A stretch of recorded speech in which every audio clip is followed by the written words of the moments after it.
Elle était tellement couverte de sang, de cendres et de larmes que sa propre mère n'arrivait pas à la reconnaître. Quelle est l'histoire vraie la plus effrayante que vous connaissez? J'ai travaillé dans une grotte pendant quelques années en tant que guide. C'était une attraction touristique et un endroit très fréquenté.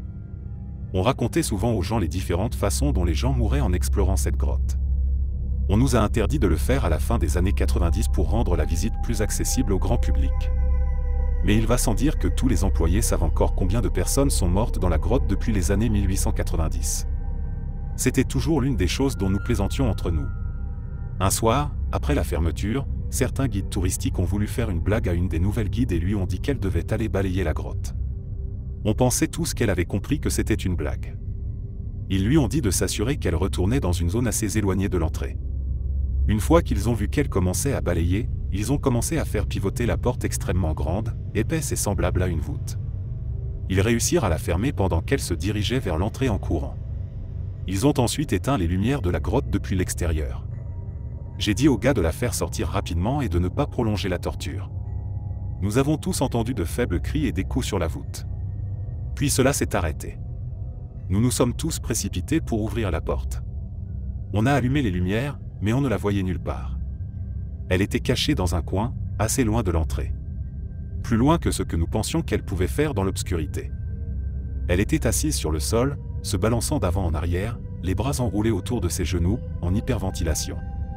Après l'avoir un peu calmée, tout ce qu'elle a dit, « Quelqu'un m'a attrapé et m'a tiré jusqu'ici. » Elle n'a plus jamais été la même après cette nuit-là. C'était une personne pétillante et extravertie avant, puis elle est devenue très distante. Nous n'avons jamais pu la faire parler davantage et elle a démissionné peu de temps après. La voisine de ma cousine est venue me rendre visite une fois et elle n'était pas du tout dans son état normal. Sa maison se trouvait à 3 km de là, sur un chemin de terre, et elle était venue à pied en pleine chaleur de l'été. Elle était nerveuse et n'arrêtait pas de dire qu'elle n'avait pas eu de nouvelles de son mari de toute la journée et qu'elle avait peur de rentrer chez elle. La mère de ma cousine est entrée dans la pièce, a tiré ma cousine sur le côté et lui a dit de faire taire la voisine, car elle allait appeler la police. La mère de ma cousine avait remarqué un morceau de ce qui ressemblait à de la viande de hamburger sur la robe de la femme et pensait qu'elle était peut-être en état de choc et que quelque chose de grave s'était passé. La police arrive et l'emmène à l'extérieur. Elle reste agitée et ne comprend pas grand-chose. Il vérifie sa maison. Il trouve le fauteuil de repos de son mari imbibé de sang, avec une trace dans l'escalier. Dans les escaliers, il trouve des doigts. En haut de l'escalier, dans la chambre à coucher, il trouve son mari mort. Elle l'avait tué avec un couteau de boucher parce qu'il lui prenait trop de temps. Lorsqu'elle est partie, il n'était pas encore mort et avait commencé à monter les escaliers pour atteindre le téléphone. Elle l'a attaqué à nouveau et lui a coupé plusieurs doigts, il est resté immobile et elle a cru qu'il était mort et s'est enfui. Il a presque réussi à atteindre le téléphone. Quand j'avais 7 ans, j'étais en train de ratisser des pierres dans le jardin de ma tante et une vieille camionnette s'est arrêtée. Un homme en est sorti, a tripoté quelque chose sous le capot et l'a refermé. Il m'a demandé « Eh, petit, tu sais comment faire sauter un embrayage ?» Ayant passé mon enfance dans une ferme, je savais en effet comment faire. J'ai répondu oui et il m'a dit « Donne-moi un coup de main vite fait ». J'ai donc commencé à marcher vers son camion. À la dernière seconde, ma mère m'a appelé depuis le garage et je me suis retourné pour voir ce qu'elle voulait. J'ai entendu la porte claquer, le camion démarrer et il est parti. Je n'y ai plus jamais pensé à ce jour jusqu'à ce que 30 ans plus tard j'en reparle avec ma mère. En fait, ce type essayait de me kidnapper. Mon père travaillait comme médecin légiste. C'est lui qu'on envoie lorsqu'il y a des cadavres dans une scène de crime, pour procéder à un examen préliminaire du cadavre avant qu'il ne soit soumis à une enquête plus rigoureuse. L'une de ses pires histoires est celle d'un enfant d'environ 9 ou 10 ans qui avait été ostensiblement tué lors d'une fusillade alors qu'il jouait avec son frère aîné dans le jardin. Lorsque mon père a examiné le cadavre, la présence de brûlures de poudre sur le visage indiquait que le tir avait dû être effectué à bout portant. Son frère aîné avait menti au sujet de la fusillade, il l'avait abattu lui-même. L'une de mes meilleures amies d'enfance avait une tante qui était la femme la plus douce et la plus généreuse que l'on puisse connaître. Elle a commencé à sortir avec un homme qui est tombé amoureux d'elle à cause de sa douceur et de sa gentillesse. Après environ un mois de vie commune, il l'a accusée d'être trop gentille avec les autres, l'a matraquée jusqu'à ce qu'elle perde connaissance et lui a arraché le cœur de la poitrine alors qu'elle était encore en vie. Il pensait que le fait qu'elle fasse preuve de gentillesse à l'égard d'autres personnes alors qu'elle était engagée dans une relation était le pire exemple de manque de respect. Il pensait qu'il possédait tout ce qu'elle avait de bon à donner, et qu'en étant gentille avec les gens qui n'étaient pas lui, elle aurait tout aussi bien pu tromper toute la ville. Il l'a tuée parce qu'elle était la personne qu'il savait être lorsqu'ils ont commencé à se fréquenter. Le fait que des gens comme lui existent me terrifie. Les crimes de guerre commis par l'unité 731 au Japon, notamment la dissection d'enfants chinois et coréens vivants, la vivisection, les tests de syphilis et d'engelure sur des Chinois, la cuisson à la vapeur de personnes vivantes, etc.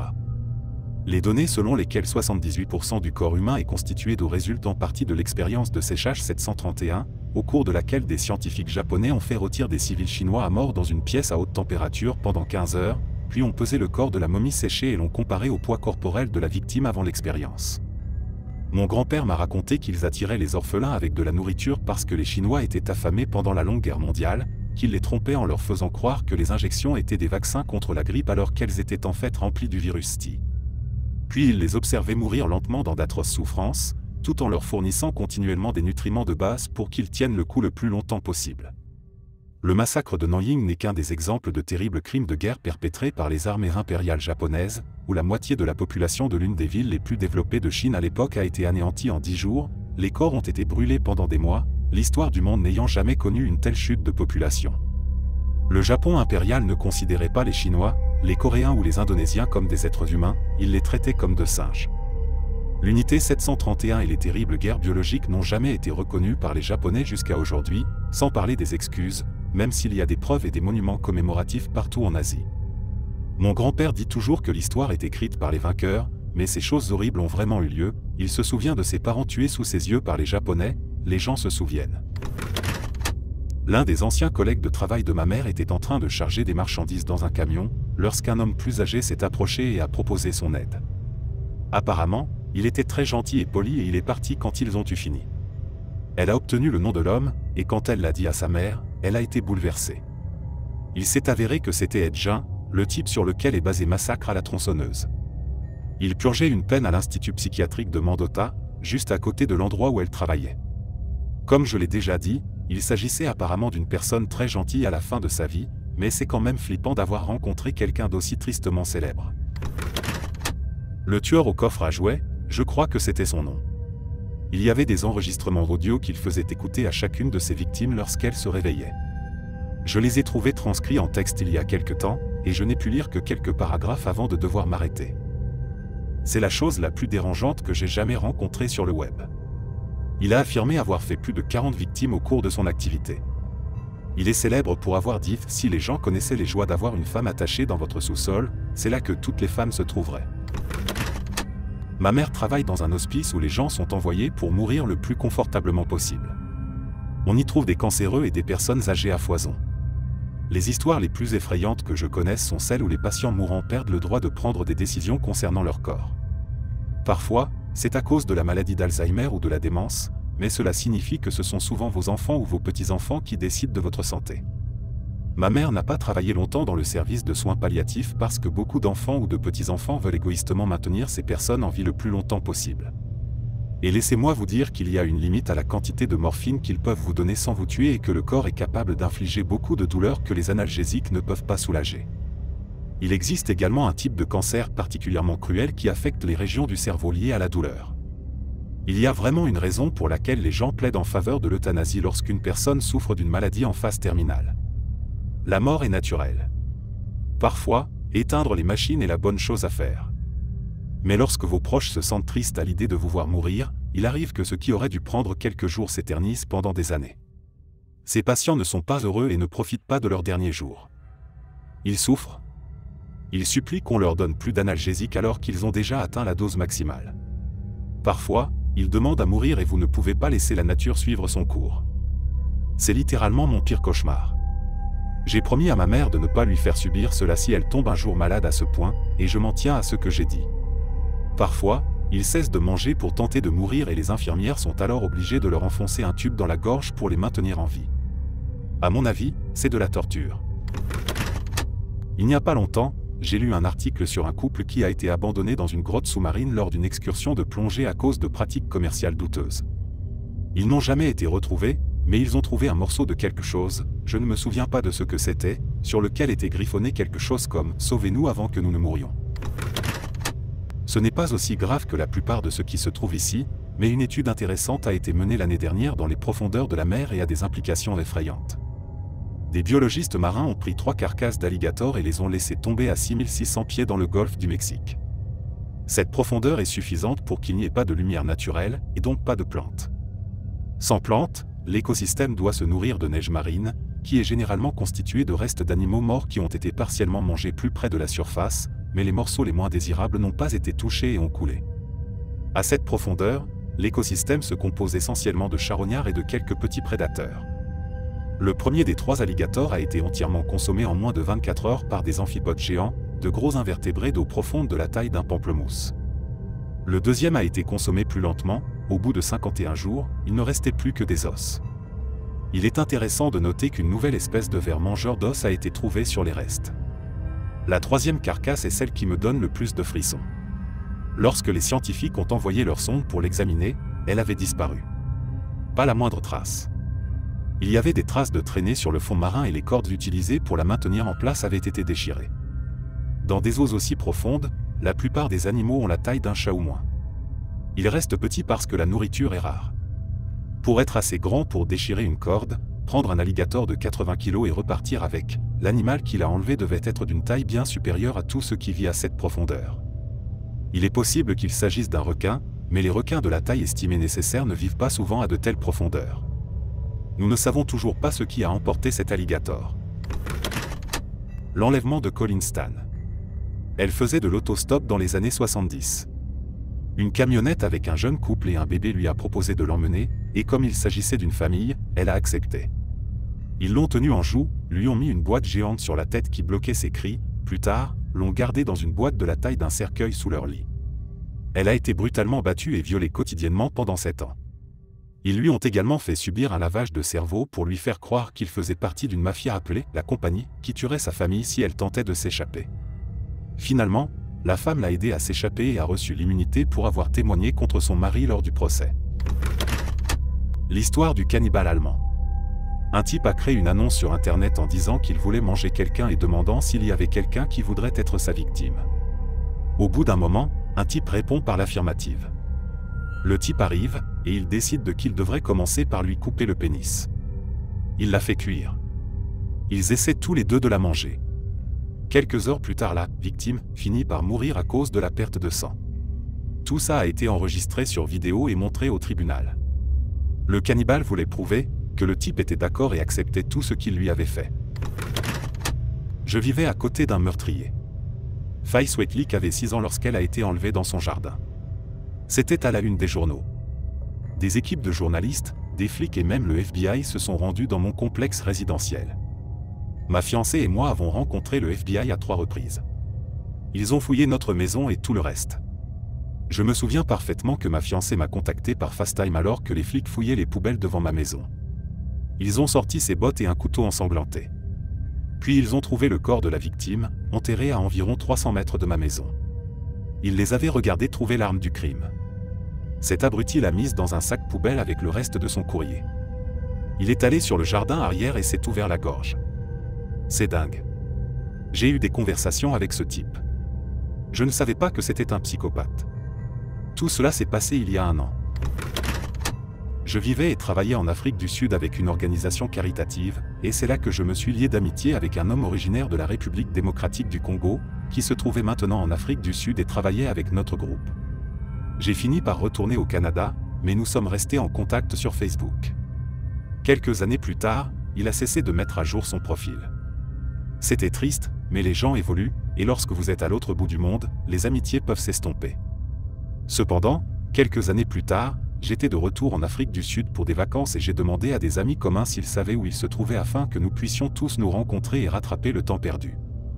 Malheureusement, tout ce qu'ils savaient, c'est qu'il avait déménagé à peu près au moment où il avait cessé de mettre son profil à jour et que personne ne savait où il avait atterri. Un autre ami et moi avons décidé d'essayer de le retrouver. Nous avons fini par contacter sa famille qui se trouvait à Kinshasa, en RDC. Ils savaient qu'il avait prévu d'aller en Angola pour y trouver du travail, mais eux non plus n'avaient pas eu de nouvelles depuis plus d'1 an. Malheureusement, je n'ai pas pu rester et poursuivre les recherches, mais mon autre ami l'a fait. Il a découvert qu'il s'était effectivement rendu à Luanda, en Angola, et qu'il se dirigeait vers une ville appelée Luo, près de la frontière entre l'Angola et la RDC. Mais c'est là que la piste s'est arrêtée et qu'il a disparu de la surface de la Terre. Personne ne sait ce qui lui est arrivé. Peut-être qu'il est tombé malade, qu'il est mort et qu'il a été rapidement enterré quelque part sans que personne n'en soit informé, peut-être qu'il a été victime d'un acte criminel, peut-être que dans les vastes étendues sauvages, il s'est perdu ou s'est blessé ou quoi que ce soit d'autre. Nous ne le saurons jamais. Nous avons informé sa famille de ce que nous avions trouvé, et elle nous en a été reconnaissante, mais elle aussi a fini par se rendre compte qu'il était mort. Malheureusement, c'est le sort qui pourrait être réservé à de nombreux travailleurs itinérants et, dans de nombreuses régions des pays en développement, il n'y a que peu de ressources ou de volonté pour faire plus qu'une recherche superficielle, si tant est qu'il y en ait une. Le fait est qu'il est possible que des personnes disparaissent, même à notre époque. Il s'agit généralement de personnes moins fortunées, de personnes itinérantes ou de personnes vivant dans des régions trop isolées ou sous-développées pour bénéficier de filets de sécurité sociale adéquats. Nous pensons rarement à cette éventualité tant qu'elle ne nous touche pas ou qu'elle ne touche pas quelqu'un que nous connaissons, mais il n'est pas si difficile pour nous ou pour un être cher de disparaître et pour ceux qui restent de ne jamais savoir ce qui s'est passé, et c'est une pensée effrayante. Une femme qui fréquentait mon pub habituel était sortie avec son amie pendant la journée et, le soir, elle a raté le bus pour rentrer chez elle et s'est retrouvée dans un autre pub. Elle était ivre et a fini par rentrer chez elle avec un homme qui vivait avec un autre homme. Tous deux étaient obsédés par les tueurs en série et l'ont assassiné, puis ont découpé son corps en morceaux. Ils ont passé la semaine suivante à mettre son corps dans des sacs en plastique et à les cacher dans des buissons, etc. Ils ont été arrêtés assez rapidement et, heureusement, ils sont en prison à vie. J'ai une vidéo où elle apparaît et où elle fait une blague, quelques heures avant sa mort. Je pense à elle presque tous les jours, c'est quelque chose de traumatisant et elle ne méritait pas une fin de vie aussi cruelle. Les meurtres du Cheshire. Une famille de 4 personnes est suivie pendant des jours par 2 hommes. Une nuit, ils s'introduisent dans la maison en assommant le père et en ligotant sa femme et ses 2 filles. Le lendemain matin, ils traînent la femme dans plusieurs banques pour lui faire retirer de l'argent. Une banque s'est rendue compte que quelque chose se passait et lui a demandé si elle avait besoin d'aide. Elle a répondu que non et qu'il s'en irait. Pendant ce temps, la police a été appelée. La femme rentre à la maison et les 2 hommes commencent à violer les filles tandis que le mari est attaché dans une autre pièce. La femme est ensuite violée et assassinée. Pendant ce temps, le mari se libère et s'échappe chez un voisin. Les 2 hommes se rendent compte que le père s'est échappé et tue les 2 filles. Pendant ce temps, la police ne fait rien, jusqu'à ce que le mari la contacte et qu'elle intervienne. L'affaire s'est déroulée sur 2 jours et la police était parfaitement au courant. Pourtant, elle n'a rien fait. Le mari s'est remarié et a un enfant. Il se présente actuellement aux élections municipales, pour s'assurer que cela ne se reproduise plus jamais. L'explosion de la nouvelle école de Londres. En 1937, une école du Texas a tenté d'exploiter elle-même le gaz naturel, qui a fini par fuir et faire exploser l'école. C'est la raison pour laquelle le gaz naturel est parfumé au Texas et probablement aux États-Unis aujourd'hui. Je suis étonné de n'avoir jamais entendu parler de ça à l'école, car ça semble être quelque chose qui devrait être enseigné. J'ai lu des récits de survivants et j'ai fait des cauchemars. C'était horrible. 3 récits en particulier m'ont marqué. L'un d'eux concerne une fillette de 7 ou 8 ans, qui a vu sa meilleure amie et camarade de jeu dont le corps entier a été écrasé par le béton, seules ses épaules et sa tête dépassant, et qui avait encore une sucette dans la bouche, comme si elle ne savait pas ce qui s'était passé. Un autre était un jeune homme de 16 à 17 ans, je crois, qui aidait à déterrer les gens et à les sortir des décombres. Il a vu un père qui tenait sa fille en pleurant à chaudes larmes, alors que l'arrière de la tête de la jeune fille était brisée et que son cerveau se trouvait sur le sol à côté d'elle. La dernière était une fillette de 9 ans environ qui est allée chercher sa mère après l'accident. Il y avait une réunion de parents d'élèves à ce moment-là, donc beaucoup de parents sur les lieux. Sa mère paniquait en essayant de la trouver, mais ne la reconnaissait même pas. Elle s'est approchée de sa mère et l'a appelée, mais elle n'arrêtait pas de dire « Tu n'es pas ma fille ». Elle était tellement couverte de sang, de cendres et de larmes que sa propre mère n'arrivait pas à la reconnaître. Merci d'avoir écouté jusqu'à la fin. N'hésitez pas à vous abonner et à aimer la vidéo, si vous ne voulez pas être la prochaine victime du cannibale allemand. À la prochaine vidéo.